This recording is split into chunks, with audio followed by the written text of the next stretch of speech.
Hey pessoal, começando mais um resumo de livros aqui e a gente vai fazer hoje o resumo do livro Hábitos Atômicos do James Clear e nossa, é um livro que, meu Deus do céu, foi um dos melhores livros que eu já li, tá? E que eu fiz muita anotação. Você já deve estar me conhecendo por essas anotações, né? O trabalho focado também que eu postei tem muita anotação e esse não seria diferente. Mas vamos lá, a gente vai fazer aqui um processo ativo, assim, de pegar vários insights do livro. Quero compartilhar aqui com vocês, para vocês terem ideia de como é que é esse livro e ler também. Bom, vamos lá. Vamos começar aqui pelos fundamentos, né? Por que pequenas mudanças fazem uma grande diferença. E aí ele começa falando o surpreendente poder dos hábitos atômicos. E aí ele fala primeiro sobre o vale de desilusão, que a gente precisa romper o platô do potencial latente, que é quando chamarão você de sucesso instantâneo. É engraçado isso daqui porque quando ele fala o vale de desilusão, é porque os hábitos mais poderosos são tardios. A gente não progride de uma forma linear. Ou seja, a gente vai indo bem, aí cai, tem um vale da desilusão. Aí vai, sobe, aí cai, tem outro vale da desilusão. E aí, com o tempo, isso vai acontecendo de forma repetida, e aí você precisa romper esse platô do potencial latente, né? Porque aí será justamente quando as pessoas vão te chamar de sucesso instantâneo. Mas, na verdade, você sabe que passou por um processo, né, que é o vale de desilusão, vamos dizer assim, e que sabia que, seguindo esse processo, os hábitos iriam fazer você chegar até onde você quer, né? Ele fala também que os seus resultados são uma mensuração tardia de seus hábitos. Eu achei isso tão legal porque dá uma visão pra gente de um dado, como que nem quando a gente está no trabalho e a gente obtém um dado, normalmente os dados, na maioria das vezes, né, eles são uma mensuração tardia, né, de alguma coisa que já aconteceu. Então, os nossos resultados que a gente tem na vida e de qualquer coisa, eles são uma mensuração tardia de nossos hábitos. Então, por exemplo, se eu estou hoje acima do peso, esse meu resultado é uma mensuração tardia dos meus hábitos que eu tive até estar acima do peso. As coisas que eu comi, o que eu deixei de treinar e tudo mais, né? Então é interessante ter isso em mente. Por isso que até deixei ele aqui pintadinho de vermelho, porque para mim essa frase foi muito interessante de ter na cabeça de que o que eu tô fazendo agora, depois eu vou ter um resultado e vai ser o motivo do que eu tô fazendo agora, né? Outra questão interessante é que os hábitos são os juros compostos do autoaperfeiçoamento. Então, o que ele está querendo dizer é que conforme você vai tendo hábito, vai fortalecendo ele, vai fazendo isso de forma repetida, ele é os juros compostos do aperfeiçoamento, né? Isso vai cada vez mais melhorando, cada vez mais intensificando e tendo bons resultados. Outra questão que ele fala é que a agregação de ganhos marginais, ou seja, melhorar 1% a cada dia. A gente às vezes acha que para poder ter um resultado legal a gente precisa melhorar 100%, 300% por dia, né? Mas não precisa focar dessa forma, a gente pode ter uma agregação de ganhos marginais, de ganhos pequenos. E aí essa agregação vai fazer que você tenha um resultado muito grande. Então, por exemplo, se a gente melhorar 1% a cada dia, a gente vai acabar sendo 37 vezes melhor após um ano, né? Então a gente deixamos de lado porque não percebemos grandes mudanças. Então o que ele está querendo dizer é que, apesar da agregação de ganhos marginais ser muito importante, né, da gente melhorar um pouquinho a cada dia e ter o foco no processo, a gente deixa de lado porque a gente não percebe grandes mudanças nesses pequenos ganhos, né? Então, a gente precisa ter em mente que a gente não vai ter realmente grandes mudanças de uma vez, mas se a gente seguir firme e forte, a gente vai ter esse ganho, sim, marginal, e ele agregado um ao outro vai trazer grandes mudanças no futuro. Ele fala, se concentrem nos sistemas e não em metas. Ou seja, o que ele está querendo dizer é que vencedores e perdedores têm as mesmas metas, né? Isso é incontestável. Uma pessoa que ganha uma maratona, o que perdeu tinha a mesma meta também de ganhar a maratona, né? Mas e o que é que diferenciou um do outro? É o sistema e não a meta. O que é que ele fez, o que é que ele teve de hábito para chegar até lá. Alcançar uma meta é somente uma mudança momentânea. Tipo, alcancei a meta, ok, alcancei a meta. Mas o sistema, ele é um processo, né? Ele é o hábito. A meta é só uma mudança ali momentânea, como ele fala mesmo. As metas restringem sua felicidade. Ou você ganha, ou você não ganha. Ou você atinge, ou você não atinge, né? Você fica nesse ou, né? As metas estão em desacordo com o progresso em longo prazo. Se está com problemas em mudar seus hábitos, o problema não é você, e sim o seu sistema. Eu deixei isso de vermelho, assim como eu deixei de vermelho também os vencedores e perdedores têm as mesmas metas.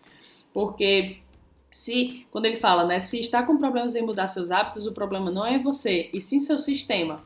Então, é a forma, por isso que ao longo do livro ele explica como que a gente pode criar hábitos que realmente a gente siga, né? Então, é por isso que o sistema é tão importante. E aí ele fala, por que seus hábitos moldam sua identidade e vice-versa? Então, quanto mais orgulho da sua identidade, mais motivado para manter o hábito. Então, por exemplo, o objetivo não é ler um livro, é se tornar um leitor. Então, a gente quer ter essa identidade, né? A gente quer ter a identidade de um leitor, não é a gente ler um livro, né? Então, quanto mais motivado quanto mais orgulho a gente tem da identidade, por exemplo, eu quero ser leitor, eu sou um leitor e eu me orgulho disso, mais motivado a gente tem para manter um hábito.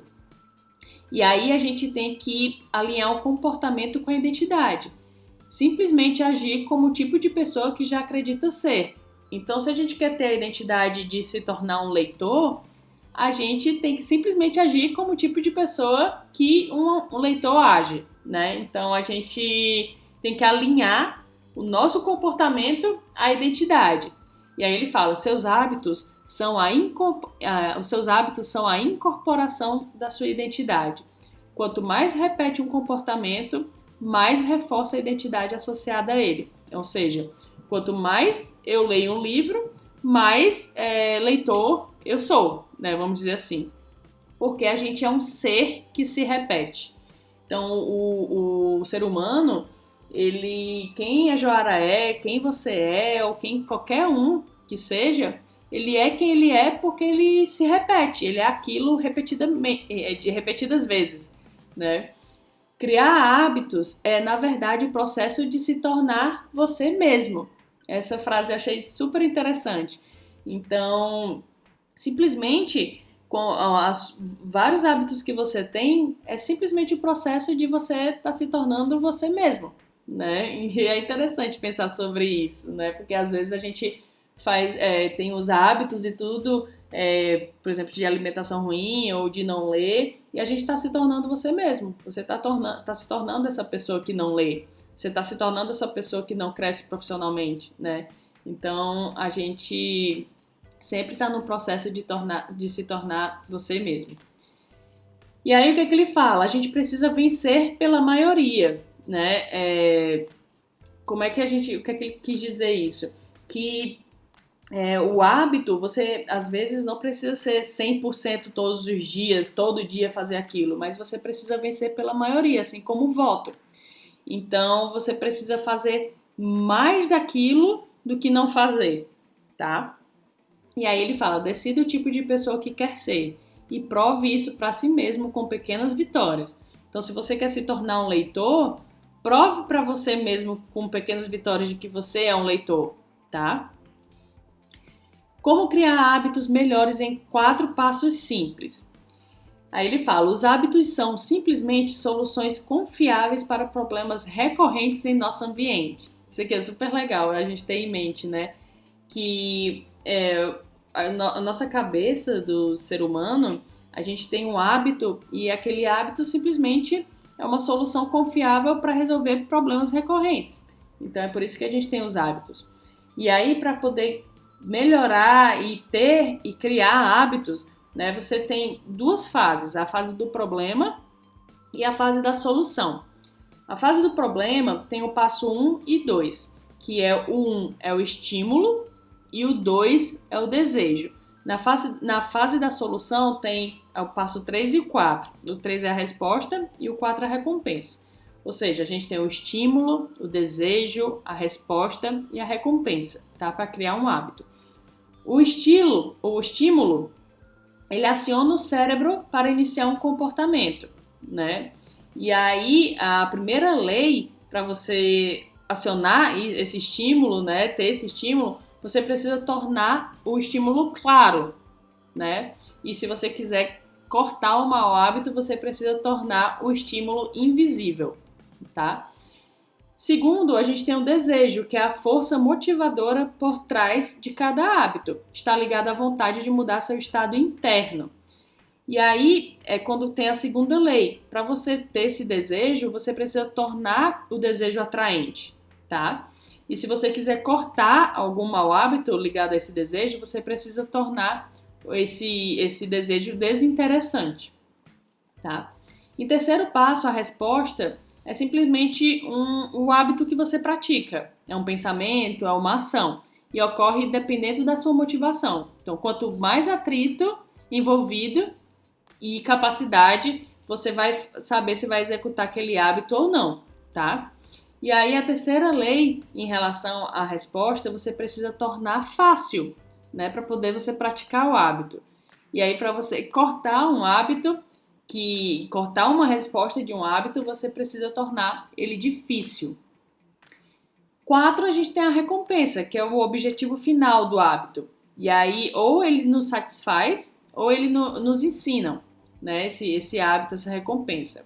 E aí, no caso de satisfazer, ele vai satisfazer um desejo, e de ensinar, você vai saber quais ações valem a pena lembrar no futuro, e é como se fosse um detector de recompensas, né?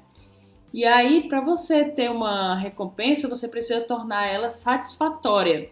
E se você quiser cortar alguma coisa em relação à recompensa, você precisa tornar insatisfatório, tá? Então, só para recapitular: estímulo, desejo, resposta e recompensa. O estímulo precisa ser claro, o desejo precisa ser atraente, a resposta precisa ser fácil e a recompensa precisa ser satisfatória. Se um comportamento é insuficiente em qualquer um dos 4 passos, isso não se tornará um hábito, né? O que ele fala aqui para deixar bem claro. Por isso que eu deixei essa questão em vermelho. E aí ele fala, a primeira lei de tornar ele claro, né, tornar o estímulo claro, ele fala sobre o homem que não parecia bem. Você não precisa estar ciente do estímulo para o hábito começar. Por isso, devemos iniciar a mudança de comportamento com consciência. Até que transforme o inconsciente em consciente, ele direcionará a sua vida e você o chamará de destino, né? Fique isso na cabeça. E aí, uma coisa que você pode fazer para tornar um hábito consciente, né? Como ele falou, você precisa primeiro tornar o hábito consciente. Existe uma estratégia que ele fala que é apontar e falar, que é um sistema de segurança projetado para reduzir erros, né, que ele citou alguns exemplos de como fazia isso, e leva o hábito para a consciência. Uma das coisas que até ele falou no livro, que o apontar e falar, as pessoas faziam assim, tipo, não sei se era em avião ou se era no navio, acho que era no avião, que pro piloto, né, ficar ciente do que ele estava falando, ele apontava e falava, estou desligando os motores. Aí apontava, estou ligando não sei o quê. E aí ele torna consciente aquele hábito para poder ele cometer menos erros, né? E aí o que acontece? Para você fazer isso em relação ao seu contexto, você pode simplesmente relacionar seus hábitos e do que você faz o dia inteiro, né? Eu acordo, tomo café, escovo os dentes, faço não sei o quê, vou tomar um banho e tal, vou pro trabalho e tudo mais e tal.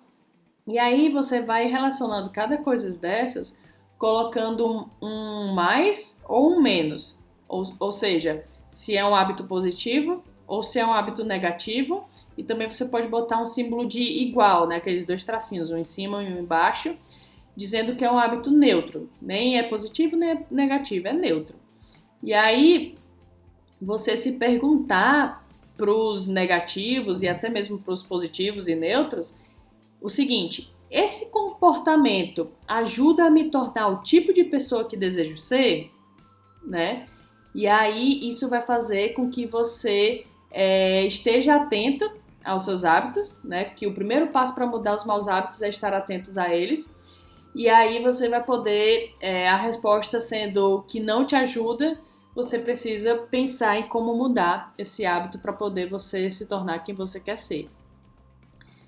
A melhor maneira de criar um novo hábito, você precisa ter uma intenção de implementação, né? Que é um plano de quando e onde agir. E aí, para você criar um hábito, tendo um plano, né, de quando e onde agir, você pode pensar: eu irei, aí comportamento, às tal hora em tal local. Ou seja, eu irei treinar às 6 horas da manhã no meu condomínio, por exemplo, né? Aí você deixa ele bem claro de quando e onde agir.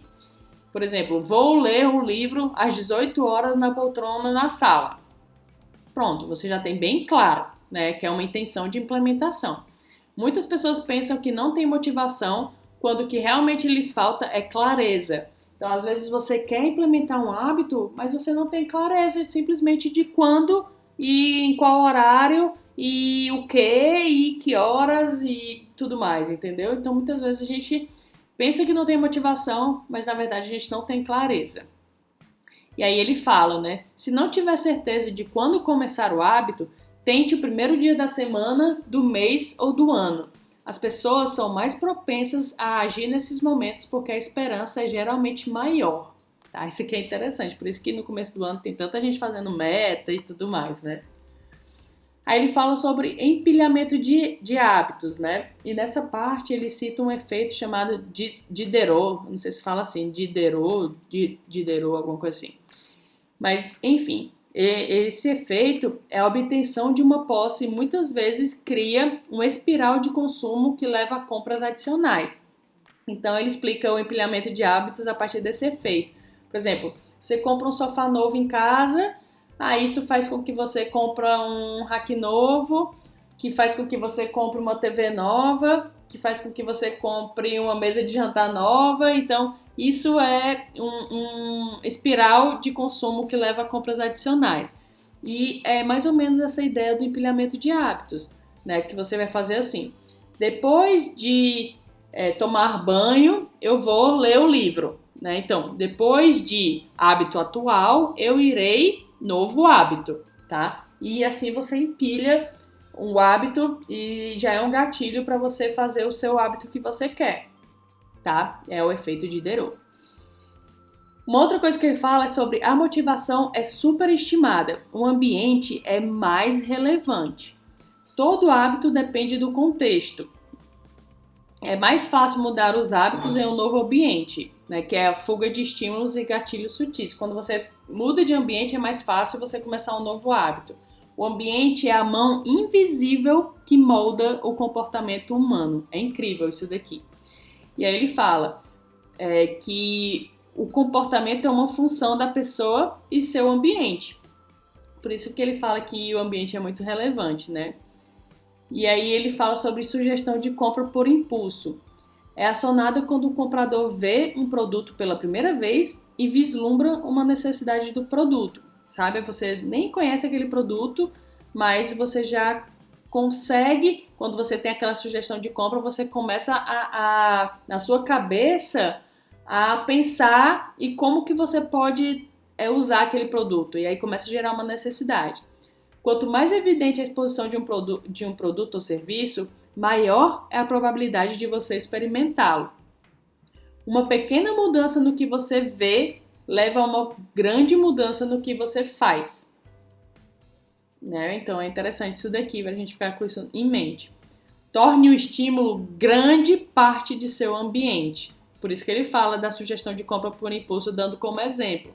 Se você quer se tornar leitor, por exemplo, você precisa deixar o estímulo como grande parte do seu ambiente, deixar livros no seu tablet, livros no seu computador, livros no seu celular, livros espalhados pela casa, né, livros no banheiro, livros na sala, e aí você vai tornar o estímulo grande parte do seu ambiente. Um espaço, um uso. Ele fala que o interessante é que cada espaço dentro de casa tem um único uso. Por exemplo, a cama para dormir, a sala de TV para ver TV, a cozinha para fazer comida, a mesa de jantar para fazer as refeições, né, e tudo mais. Mas se o seu espaço é limitado, você pode dividir em zonas de atividade, tá? Não tem problema. Que aí você divide, por exemplo, aqui tem uma mesa de jantar, mas desse lado aqui eu vou fazer a refeição, do lado de lá eu vou ler, por exemplo, né? Ou então no sofá, ali eu vou fazer vou ver filmes, do outro lado eu vou ler livros, né? Então você pode fazer essa divisão também. O segredo do autocontrole. E aí vamos lá. Pessoas disciplinadas, na verdade, passam menos tempo em situações tentadoras. Então a gente tem em mente que às vezes as pessoas são extremamente disciplinadas, que elas têm as tentações e não fazem e tudo, mas na verdade elas simplesmente buscam passar menos tempo em situações tentadoras. Criar um ambiente disciplinado. Então você pode criar um ambiente disciplinado que te ajude a ser uma pessoa disciplinada. Maus hábitos são autocatalíticos. O processo se retroalimenta. Provocam sentimentos que tentam entorpecer. Então, isso aqui é super interessante, né? A gente pensar sobre essa questão dos maus hábitos são autocatalíticos, né? Porque eles realmente provocam sentimentos que tentam entorpecer. E aí ele fala, né? Você se sente mal, come junk food, né? Porque comeu junk food se sente mal. Então ele meio, como ele disse, o processo se retroalimenta. Por isso que é interessante a questão do autocontrole e ter um ambiente disciplinado, né? Você pode quebrar um hábito, mas é improvável que eu esqueça. Isso aqui é mega interessante, né? Quando eu li isso, eu fiquei, nossa, é mesmo. Por isso, resistir à tentação é uma estratégia ineficaz. Cara, tenha isso em mente, é muito interessante. Quando a gente tem um hábito, quando você quebra, né, e implementa outro hábito, beleza, você está naquele hábito, mas você não esqueceu do outro. Por isso que, justamente, a tentação é uma estratégia ineficaz. Não sei se você já passou por isso, mas quando você tenta toda hora ficar resistindo à tentação, tem um momento que não dá certo. Por isso que é muito mais interessante você ter um ambiente disciplinado, sem situações tentadoras, do que ficar resistindo a isso toda hora. Eliminar um mau hábito pela raiz é mais confiável, né? Que é justamente tornar o ambiente disciplinado. Reduz a exposição aos estímulos, e aí você pode remover um único estímulo e todo o hábito desaparece. Então, por exemplo, supondo que você queira se alimentar melhor, se você tirar comidas ruins da sua casa e deixar só comida saudável, você vai ter reduzido a exposição ao estímulo, e aí reduzindo essa exposição ao estímulo, você vai ter cortado o hábito pela raiz, né? Que ele fala, remova um único estímulo, ou seja, remova a comida que não é saudável e todo o hábito desaparece, né? Então, autocontrole é igual otimizar seu ambiente. Legal. E aí vamos para a segunda lei, né, que é para tornar atraente o hábito. Como tornar um hábito irresistível? A gente pode fazer por estímulos supranormais ou superestímulos, que são as versões exageradas da realidade. Isso aqui é interessante. Por isso que comida junk food e tudo mais, essas comidas bem assim, elas têm umas versões exageradas da realidade. Você tem uma comida extremamente gordurosa, você tem uma comida extremamente condimentada, né? Você tem o que ele fala, contraste dinâmico, né? Que é tipo, a comida ela é ao mesmo tempo crocante e ao mesmo tempo ela é macia por dentro, né? Tipo batata frita, que ela é por fora, a batata frita tá mais pra hora sensação, se eu não me engano. E aí tudo isso é uma versão exagerada da realidade e é um estímulo, é um super estímulo, né, que ele fala. Que aí, se a gente comparar essas comidas à natureza, são experiências compactas e recheadas de prazer e, portanto, difíceis de resistir. Agora, depois que eu li isso, eu fiquei, nossa, eu olho para junk food e penso, nossa, isso aqui é um super estímulo. E aí vem isso na nossa mente, né? E aí ele fala que para tornar um hábito irresistível tem o pico de dopamina, né? Que os hábitos são um ciclo de feedback acionado por dopamina. Então, toda vida que você tem um hábito que aciona por dopamina, é muito mais possível de tornar o hábito irresistível, né? E aí você pode fazer um empacotamento de tentações. Vincular uma ação que você deseja fazer com uma que precisa fazer, isso aqui é legal. É mais provável que você ache um comportamento atraente se conseguir fazer uma de suas coisas favoritas ao mesmo tempo. Por isso que ele fala que é o empacotamento de tentações, né? Que aí é o princípio de Premack. Comportamentos mais prováveis reforçarão os menos prováveis. E aí, como é que você pode fazer juntando o empilhamento de hábito com empacotamento de hábitos, né? Você pode fazer assim: depois de hábito atual, eu irei hábito que preciso. Depois de hábito que preciso, eu vou hábito que quero, tá? Então é por isso que você faz uma mistura aqui de hábito atual com hábito que você precisa e com o hábito que você quer. Então você torna a coisa muito mais irresistível do que se você não tivesse o hábito que quer como final de um hábito que você precisa fazer, né? O papel da família e dos amigos em mudar seus hábitos. Então, nós imitamos hábitos de 3 grupos: os mais próximos, a maioria e os poderosos. Os mais próximos é porque a gente vive numa cultura que seu comportamento desejado seja o padrão.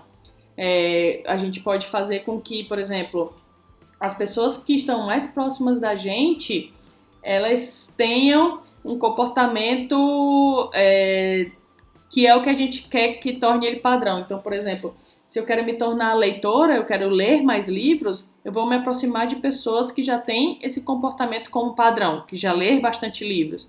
Isso faz com que a gente imite o hábito delas, porque são as pessoas mais próximas.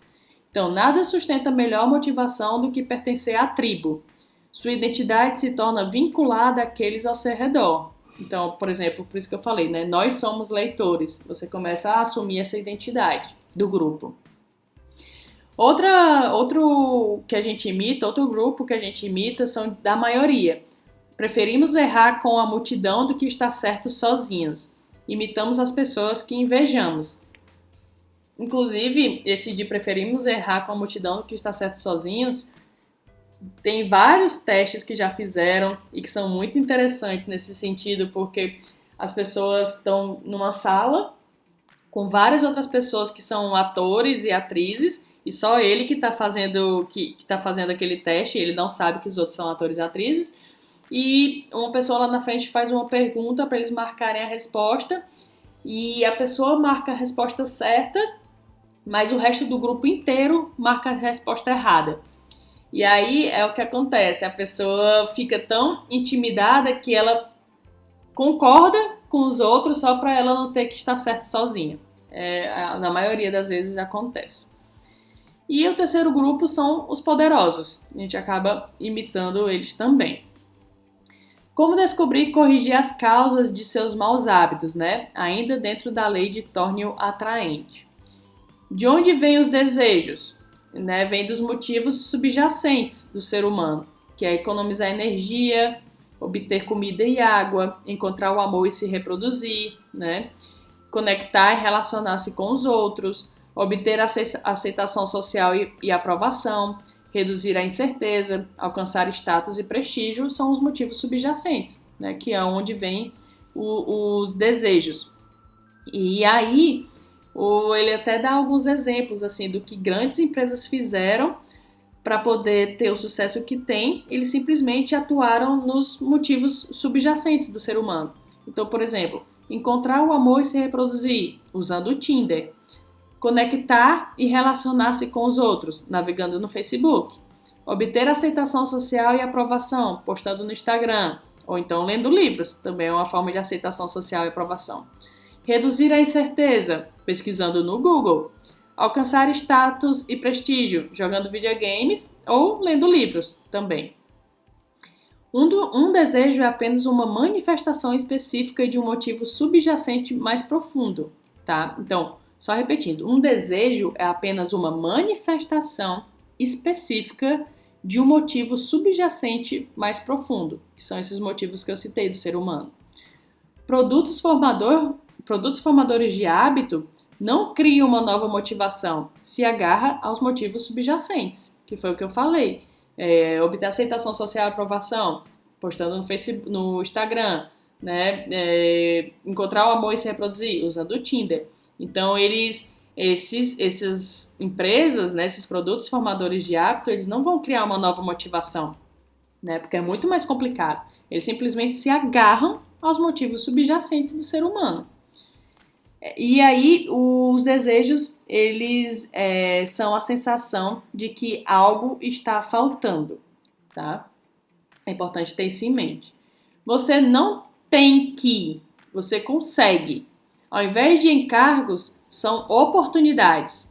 Preciso correr de manhã. Na verdade, ao invés de você pensar no ter que, preciso correr de manhã, você pode pensar, é hora de ganhar resistência e velocidade.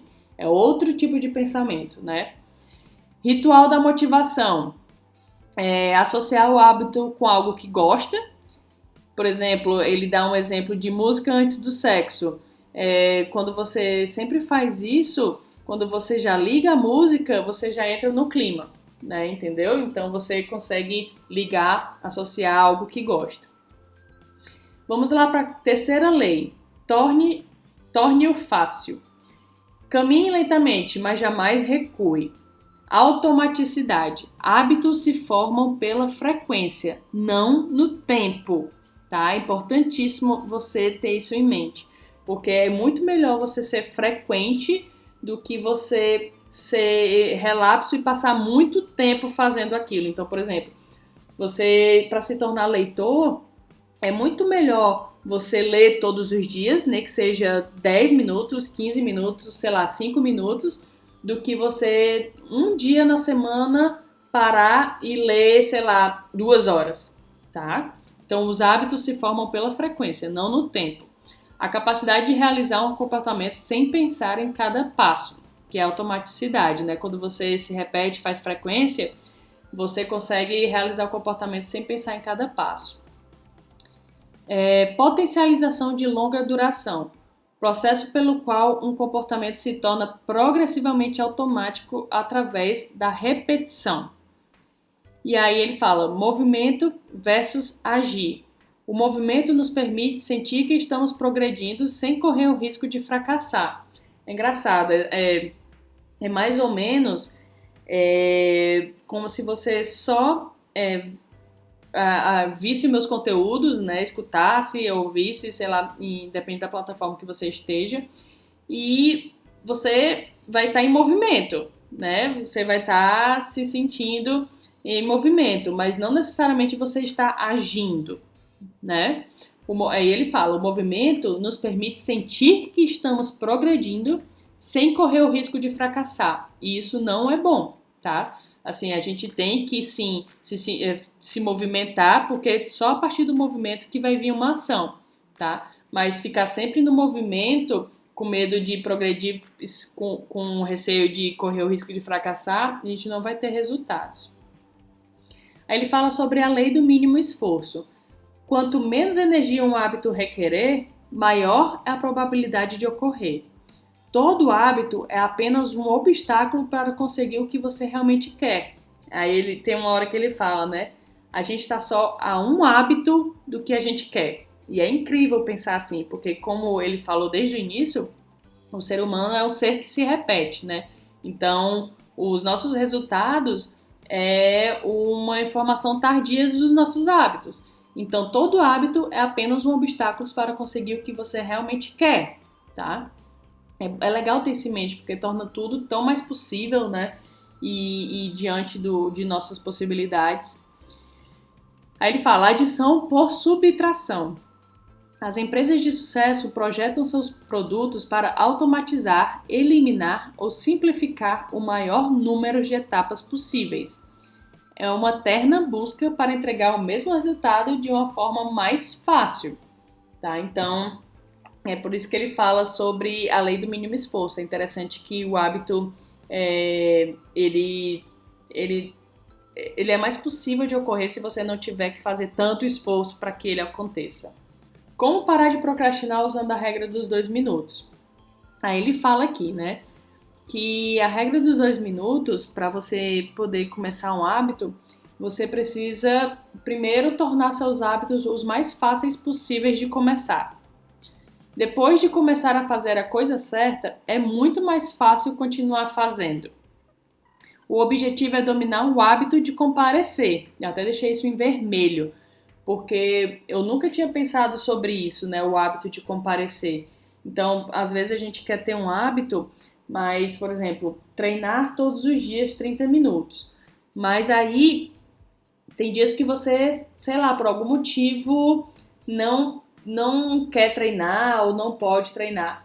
Mas só o fato de você comparecer, né? Nem que seja para fazer 2 minutinhos, correr uma esteira ou algo do tipo, é muito mais provável você continuar o hábito. Ele fala, né, que depois de comparecer todos os dias, combine com modelagem de hábito para escalonar.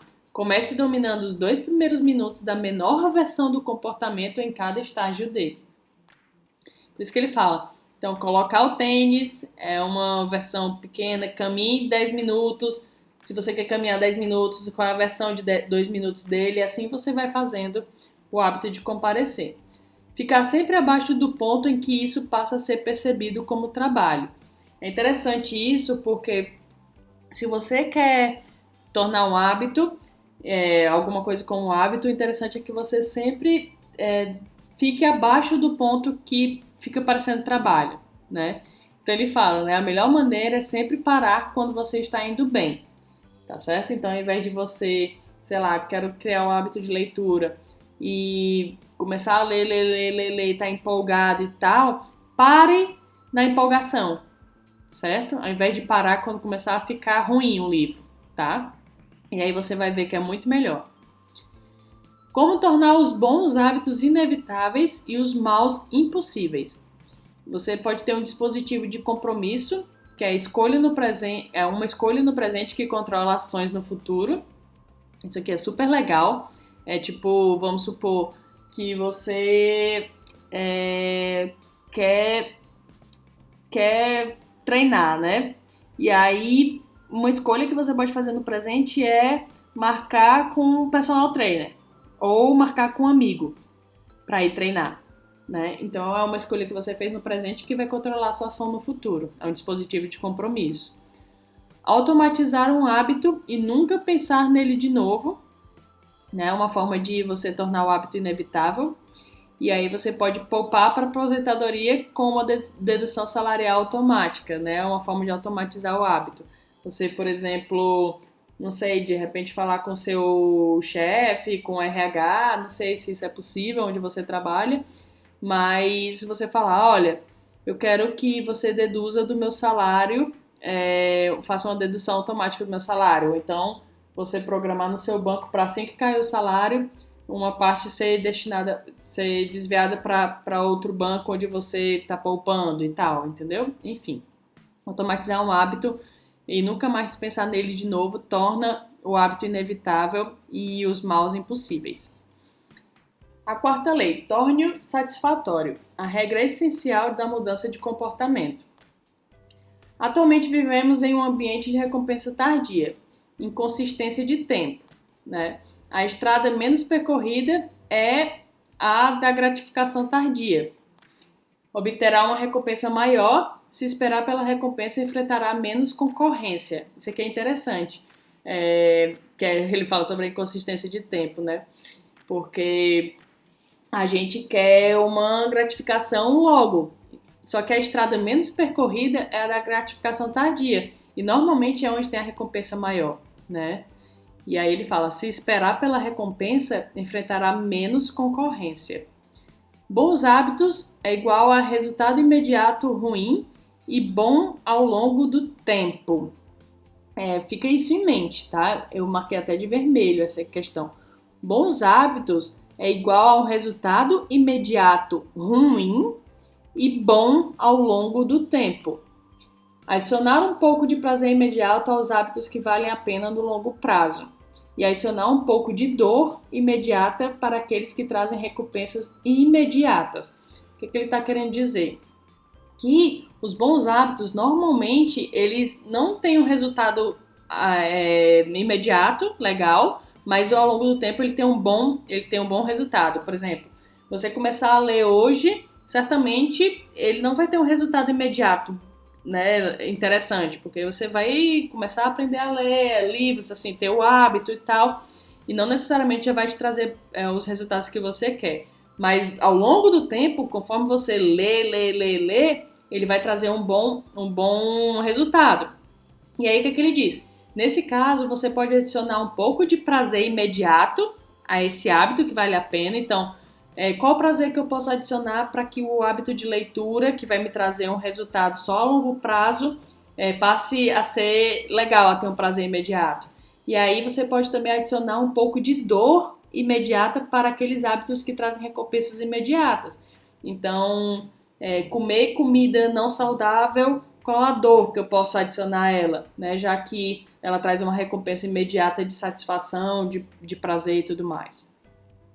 E aí ele fala, maus hábitos é igual a um resultado imediato bom e ruim ao longo do tempo, né? Então é o oposto dos bons hábitos. Você valoriza o presente mais que o futuro, por isso que a gente tem problemas, dificuldades de ter um hábito que ele só vai ter um resultado com o longo do tempo, né? Porque a gente valoriza mais o presente do que o futuro. Por isso que muitas pessoas têm dificuldade de guardar dinheiro, né, de poupar, porque a gente valoriza o presente mais que o futuro. O que é recompensado é repetido. O que é punido é evitado. A gente precisa ter isso em mente, tá? Porque isso ajuda na questão dos hábitos. Hábitos de evitação. Deixar de comprar X não tem nenhuma ação visível. Eu quero poupar dinheiro, então eu vou deixar de comprar um iPhone, por exemplo. Esse deixar de comprar um iPhone não tem nenhuma ação visível. Então é melhor tornar isso visível de alguma forma. Por exemplo, não vou comprar o iPhone, então já que eu não comprei um iPhone, eu vou depositar R$30 na conta de férias, né? Então você torna isso visível de alguma forma, né? Ao invés de simplesmente só deixar de comprar o iPhone, que você não está sentindo aquele hábito de alguma forma, tornando ele no presente e tudo mais, você pode falar, então não comprei o iPhone, então eu vou depositar, sei lá, R$30, R$100 na minha conta de férias. Ou então, eu não comprei um sapato, não comprei uma comida lá que é super cara e poderia ter jantado ou lanchado em um canto mais barato, e então eu vou depositar na minha conta das férias, entendeu? E aí você vai se recompensando. Recompensas de curto prazo que reforcem sua identidade. E aí ele fala, né? Como manter os bons hábitos todos os dias? Quebrar o hábito uma vez é acidente. 2 vezes é o começo de um novo hábito, né? Então você precisa ter cuidado e aí você lembrar do hábito de comparecer, para não quebrar o hábito, tá? Porque quebrar o hábito uma vez, beleza, mas 2 vezes você já está construindo um novo hábito, que é o de não comparecer. O mais importante é ser a pessoa que não perde treinos. Mesmo que passar só 5 minutos na academia, isso reforça a sua identidade. É como eu falei, O mais importante é ser a pessoa que não deixa de ler. Mesmo que passar só 5 minutos lendo, isso reforça a sua identidade. Não acumule zero, né? Zero com zero não é nada. Faça qualquer coisa para manter o hábito, como eu já falei. Rastreador de hábitos, medição visual do hábito. Então você pode criar um papel onde você coloca todos os dias do mês e vai marcando um xizinho toda vida que você fizer um hábito. Então é um rastreador dele, né? Você tem ali uma ideia de não quebrar a corrente. E aí você pode fazer para poder criar esse hábito de rastrear, você pode fazer assim: depois de hábito atual, eu irei rastrear meu hábito. Quando escolhemos a medida errada, obtemos o comportamento errado. Então a gente precisa ficar ligado na medição do nosso hábito para não estar olhando para o lugar errado. Como um parceiro de responsabilidade pode mudar o jogo? Então, o que acontece? Quando as consequências são graves, as pessoas aprendem rapidamente. E aí ele fala contrato de hábito, 1 ou 2 pessoas para agir como suas parceiras. E aí você pode, de repente, falar com um amigo, com algum familiar, de alguma forma, para vocês terem um contrato de hábito e aí agir como parceiros e ter consequências graves se caso não aconteça, né? Quando tem uma consequência grave, por exemplo, se você quer, sei lá, montar um negócio e você precisa investir em conhecimento e aí você paga uma mentoria de 15 mil reais, as consequências são graves, né? Se você não for atrás do seu negócio, assim, para algumas pessoas 15 mil reais pode ser grave, né? Depende de pessoa para pessoa. Pode ser que 15 mil reais não seja grave. Se perder 15 mil reais, beleza. Mas para algumas pessoas pode ser 15 mil reais. Se eu perder, poxa, podia ser o meu carro, por exemplo, né? Para eu poder levar meus filhos na escola e tudo mais e tal, tá? Então tá, essas são as 4 leis do hábitos atômicos, né, que eu falei, que é a lei de tornar o hábito claro, tornar o hábito atraente, tornar o hábito fácil e tornar o hábito satisfatório. E além disso, ele conclui o livro com algumas táticas avançadas de como deixar de ser apenas bom e ser realmente fantástico. Ele fala a verdade sobre o talento, quando os genes importam. E aí, como encontrar um jogo em que as probabilidades estejam ao seu favor? O paradoxo da exploração e extração. À medida que explora opções, pergunte: o que é divertido para mim, mas representa trabalho para os outros? Né? Então, é um momento de você ver o que importa para você, né? O que me faz perder a noção do tempo? Né? É outra forma de você pensar no que é legal para você continuar fazendo. Onde obtenho maiores retornos do que a maioria? O que é natural para mim? Mas e se você não quiser deixar isso por conta do acaso? Né? Então, são todas perguntas que você pode fazer para encontrar o seu talento, né? Aí ele fala: escolha o hábito certo e o progresso é fácil. Escolha o hábito errado e a vida será uma luta. Né? Isso aqui é incrível, gente. Por isso que a gente tem que ter cuidado na escolha dos nossos hábitos, para não escolher só um hábito porque alguém faz ou alguma coisa assim do tipo. É bom a gente escolher um hábito que esteja coerente com o que a gente quer e aí tudo se tornar melhor, né? Do que a gente ficar eternamente numa luta sem ter progresso. Os genes não determinam seu destino. Alinhar a sua ambição à sua capacidade. Porque, lógico, nós todos somos capazes de tudo, tá? E um Steve Jobs de uma Apple, ele não é mais inteligente que a gente. A gente tem capacidade de fazer tudo isso. Mas a gente pode ir alinhando a nossa ambição, a nossa capacidade, e conforme a gente vai sendo mais capaz, a gente vai progredindo em relação a isso. Crie hábitos que funcionem para a sua personalidade. Escolha o que mais lhe convier, não o mais popular. Né? Foi o que eu falei agora há pouco. A regra de cachinhos dourados. Motivação na vida e no trabalho. Aí ele fala, né? Aperfeiçoamento requer equilíbrio delicado, desafios e progressão. Para manter a motivação, trabalhe em um nível de dificuldade perto do limite de nossas capacidades. Esse aqui é o estado de flow, né? Não muito difícil e não muito fácil. Ali no nível limite. Esse é o estado de flow que você faz o melhor, tá? Em qualquer coisa, em trabalho, treino, enfim, qualquer hábito, tá? Pessoas bem-sucedidas sentem desmotivação também. A diferença é que continuam apesar do tédio. É importante a gente saber disso. As pessoas bem-sucedidas também têm tédio, tá? Mas elas continuam, tá? Elas se sentem desmotivadas, mas continuam apesar do tédio, apesar da desmotivação. Você tem que se apaixonar pelo tédio. Se só fizer quando for conveniente ou empolgante, nunca será consistente o bastante para alcançar resultados notáveis. Insistir quando é irritante, doloroso ou desgastante é o que difere os profissionais dos amadores. Esses três questões eu deixei bem em vermelho porque faz total sentido para mim. Recompensa variável, formas contínuas de novidade e mais pico de dopamina. Então você pode variar a recompensa para você sempre ter uma novidade e sempre ter um pico de dopamina. O lado negativo de criar bons hábitos. Criar sistemas de reflexão e revisão para melhorar sempre. Ele disse que faz uma revisão anual, se perguntando o que correu bem este ano, o que não correu bem este ano, o que aprendi, né? E um relatório de integridade. Quais são os valores fundamentais que funcionam na minha vida e meu trabalho? Como estou vivendo e trabalhando com integridade agora? Como posso definir um padrão mais alto no futuro? Tá? E aí ele fala, hábitos mais prática deliberada é igual a maestria. Cada hábito desbloqueia o próximo nível de desempenho. É um ciclo sem fim. E aí está atrelado ao que eu falei um pouco mais acima, de alinhar sua ambição à sua capacidade, né? Porque cada hábito ele vai desbloquear o próximo nível de desempenho.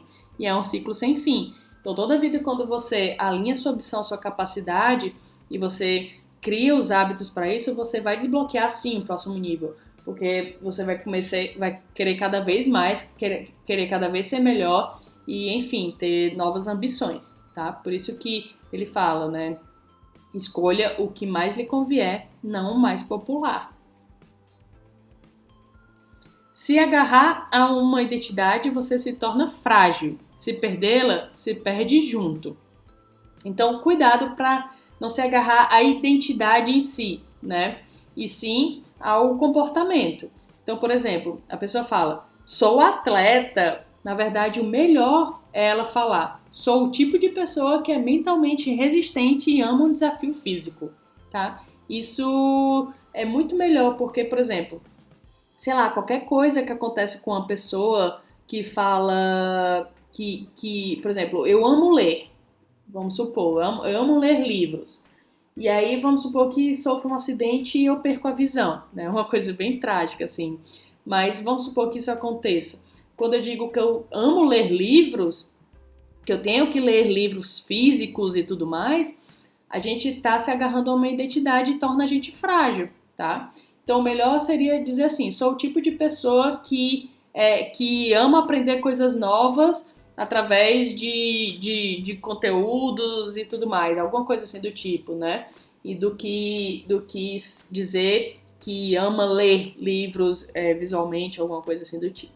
Não sei se ficou claro, mas enfim, espero que ajude. Por fim, ele fala, conclusão, o segredo dos resultados duradouros. Aí ele fala do paradoxo de Sócrates, eu não sei como é que se pronuncia exatamente, sempre tem um problema em relação a isso. Mas ele fala sobre o efeito de uma pequena ação tem quando é suficientemente repetida. O santo graal da mudança de hábitos não é uma melhoria de 1%, mas 1000 delas. Um monte de hábitos atômicos se acumulando.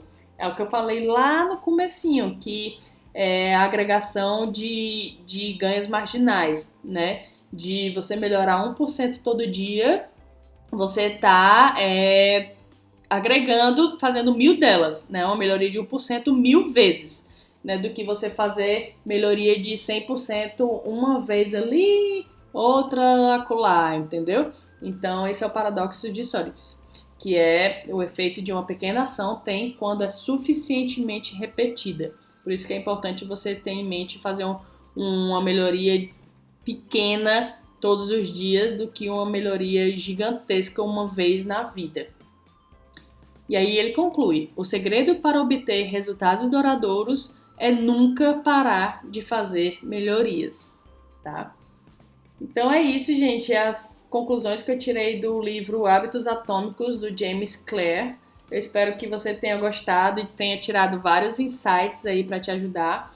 E se você curtiu, compra o livro, ou então um audiobook, tem na Amazon, por exemplo. Vou deixar até aqui embaixo, em algum lugar, o link. É um livro incrível e, apesar do meu resumo, certamente quando você lê, tem muitas outras coisas lá que pode te dar insights diferentes dos meus e pode te ajudar de alguma maneira na sua criação de novos hábitos, beleza? Então até o próximo resumo, a gente se vê em breve. Tchau!